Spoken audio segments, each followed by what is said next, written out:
Crushed your cracker. Disaster. Cracker crushed. Good morning, y'all. It is Sammy. Welcome to Bible study. Today we are jumping into 1 Samuel chapter 1. We're going to be looking at verses 4 through 20. So at the very top, verses 1 through 3, we learn that we are going to be looking into the lives of Elkanah, Hannah, and Peninnah. So Elkanah was from the Levites, and the Levites were destined by God to be the priest of the nation of Israel. So when we look at the first couple of verses, it goes ahead and jumps right in and tells us that Elkanah had 2 wives. Okay, so we're already talking about polygamy.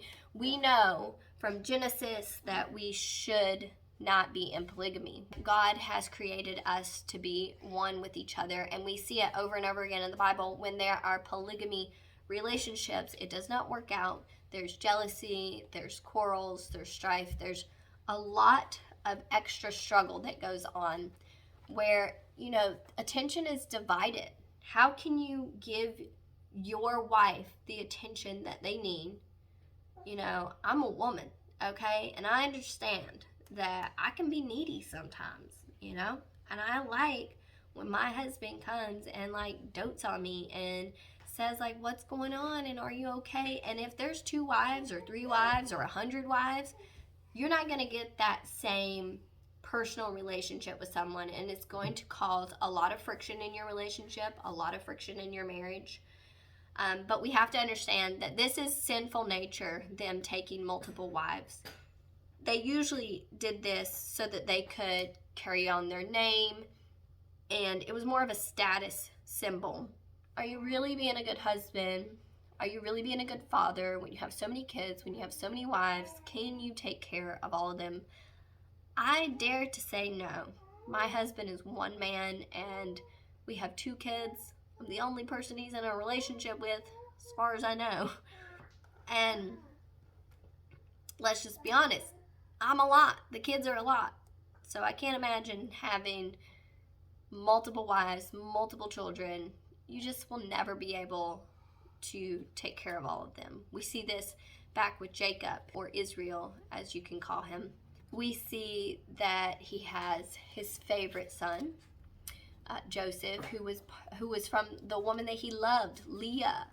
And then when Sarah has a child, God actually says in the Bible that Abraham has 1 son. You were willing to sacrifice your only son, Isaac. But that's not true. Abraham actually had 2 sons.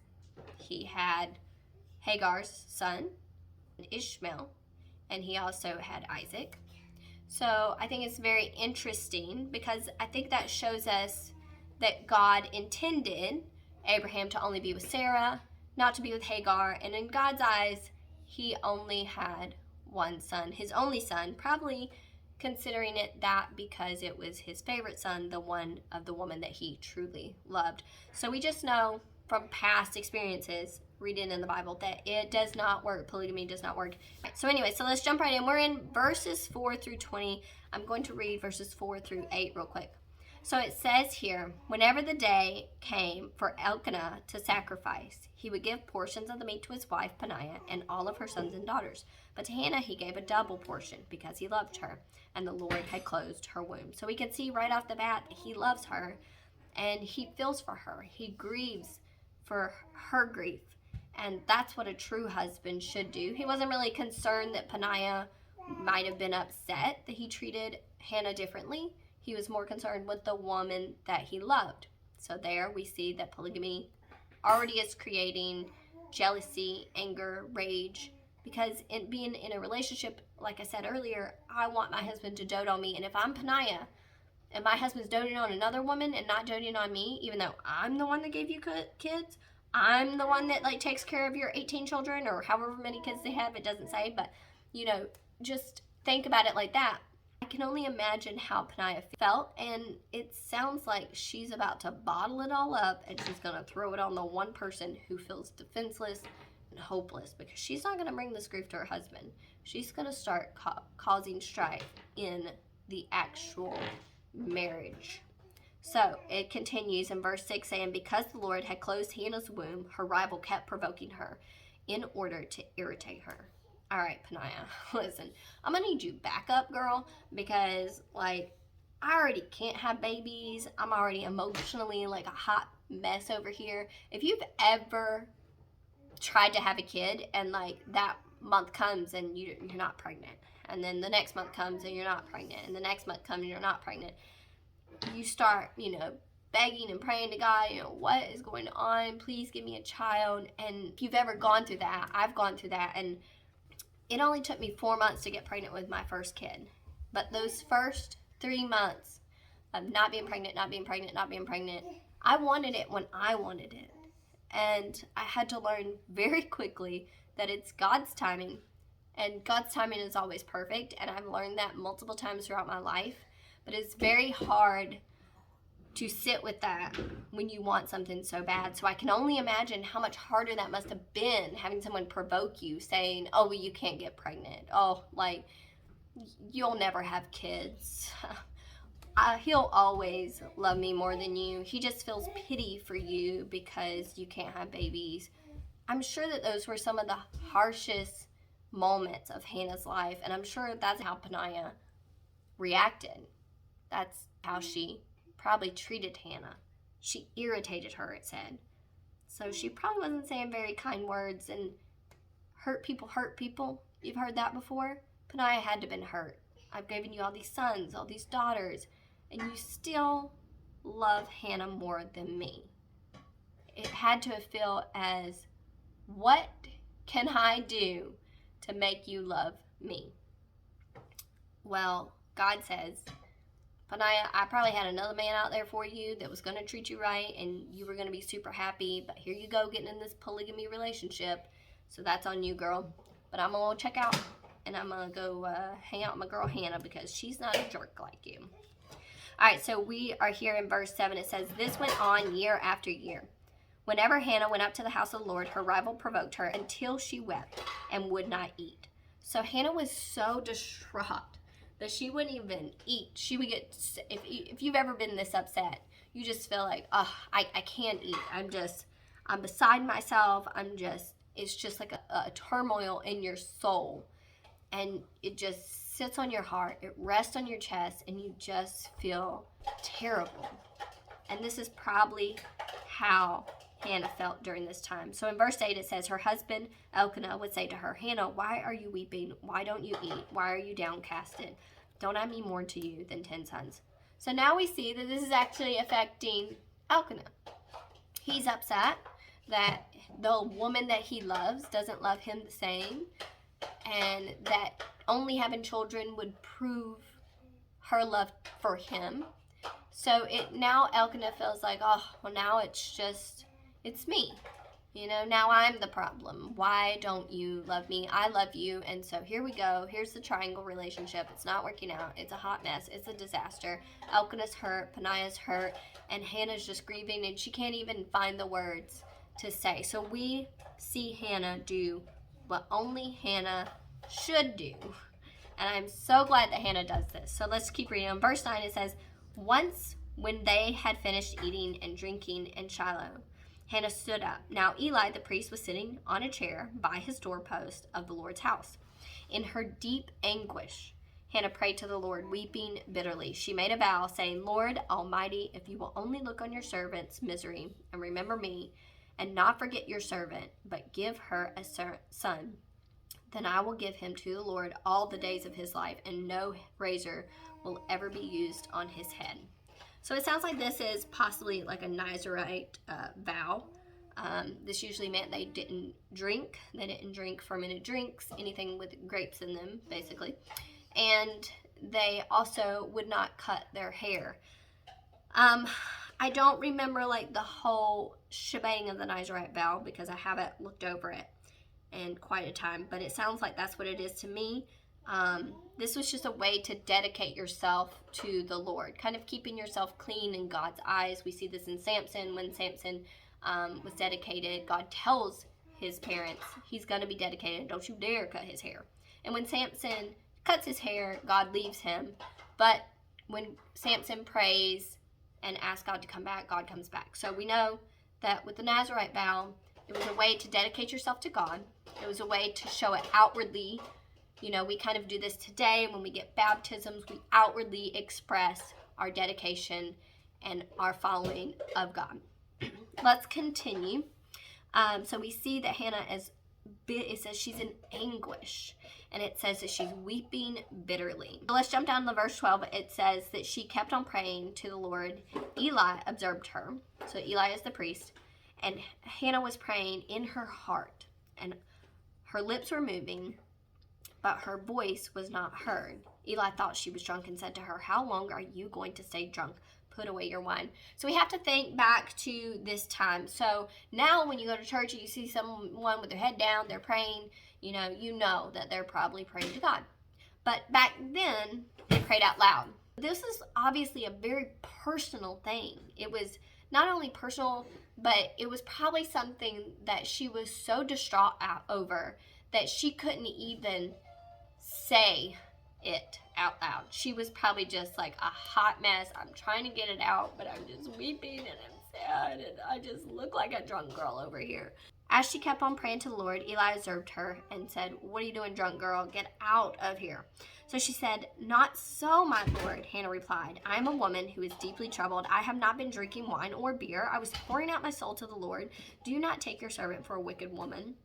I have been praying here out of great anguish and great grief." And Eli answered her, "Go in peace, and may the God of Israel grant you what you have asked of him." She said, "May your servant find favor in your eyes." Then she went her way and ate something, and her face was no longer downcast. Early the next morning they arose and worshipped before the Lord, then went back to their home at Ramah. Elkanah made love to his wife Hannah, and the Lord remembered her. So in the course of time, Hannah became pregnant and gave birth to a son. She named him Samuel, saying, "Because I asked the Lord for him."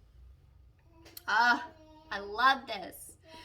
So we go down, the little footnote says Samuel sounds like a Hebrew for heard by God. The woman is usually the one that names the child. If it's not the woman, then it's usually God.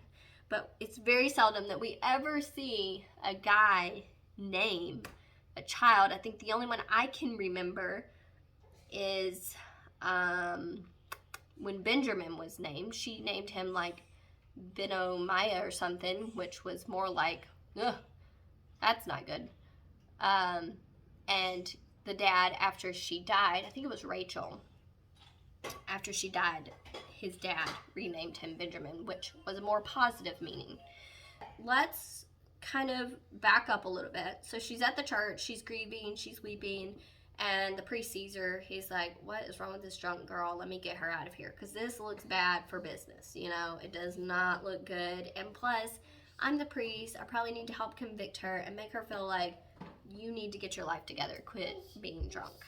I love how he says, "How long are you going to stay drunk?" So it was probably not new. He probably had women that would come in there and be upset and in anguish, and I'm sure maybe even Paniah was a drunk woman every once in a while in the church, just going, "God, why doesn't my husband love me as much as he loves Hannah?" But Eli was just beside himself. He did not want this woman in his church. He thought it was very embarrassing, and he was kind of concerned for her. Why? Like, how long are you going to be drunk? Put your wine away.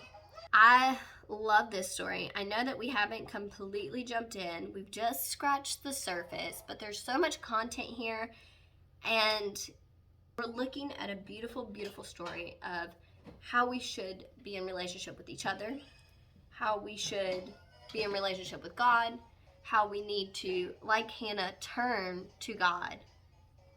We were talking last night in a Bible study about gentleness, being gentle. They asked, what does that mean? What does that mean? And a lot of the women there said it means being kind to someone. And I thought, this is Hannah. She could have been just as evil. She could have turned around and said, Paniah, as much as I care what you think about me and my womb, I'm more concerned with you because it seems like you keep having all these babies, which should make our husband happy, but instead he loves me so much that you're just like a waste of space.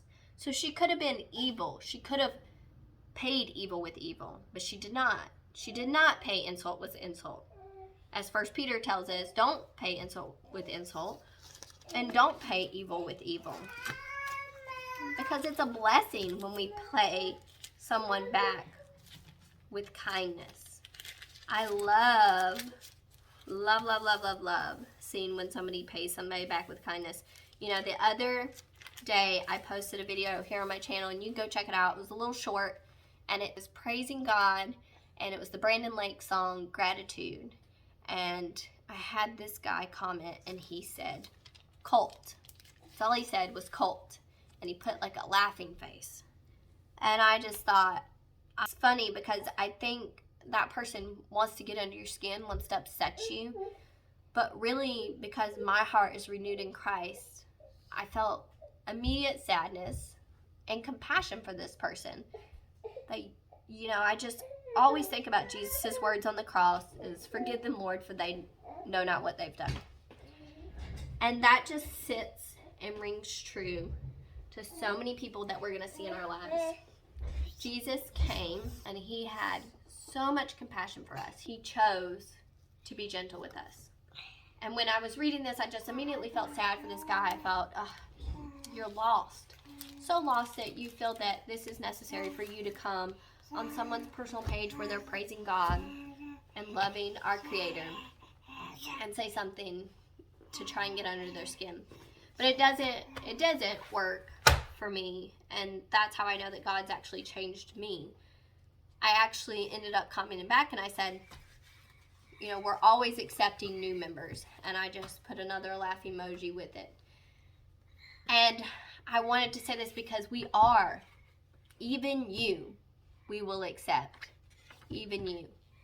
And not even me, but God will accept. God will forgive you, God will love you, and God will take you in. He will adopt you as his child.